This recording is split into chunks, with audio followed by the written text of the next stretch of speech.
শিল্পা মণ্ডল কি খাচ্ছ? কলাই রুটি। কে ভেজেছে?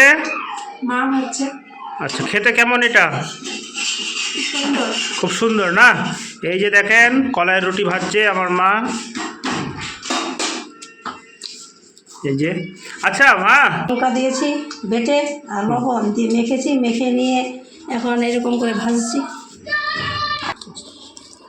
কলাই এবং চাল একসাথে মিশিয়ে ওটাকে ভালোভাবে মেশিনে মানে মেশিনে ভেঙে, মানে যেখানে গম ভাঙাই, চাল ভাঙাই, ধান ভাঙাই, তারপর হচ্ছে গম ভাঙাই, সেই মেশিনে ভেঙে ওটাকে গুঁড়ো করা হবে। ওটাকে তারপর জল দিয়ে ভালোভাবে মাখতে হবে। এবার মাখার পর কেমন হবে? এই যে দেখেন এইরকম হবে। মাখার পর এরকম হবে।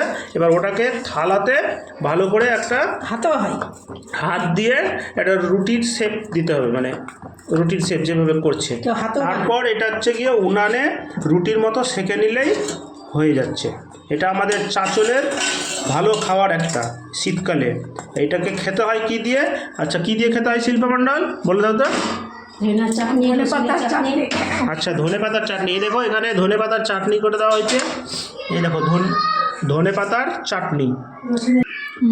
ধনে পাতাগুলোকে ভালো করে রসুন এবং কাঁচা লঙ্কা দিয়ে বেটে ওইটাকে পেস্ট মানে চাটনি বানানো হয়েছে। সেই চাটনির সাথে কলাইয়ের রুটি, বুঝলেন তো? এই যে কলাইয়ের রুটি হয়ে গেল। এই যে শিল্পা খাচ্ছে, খেতে খুব টেস্ট। এটা শীতকালে আমরা খাই, চাঁচলের লোকরা খাই।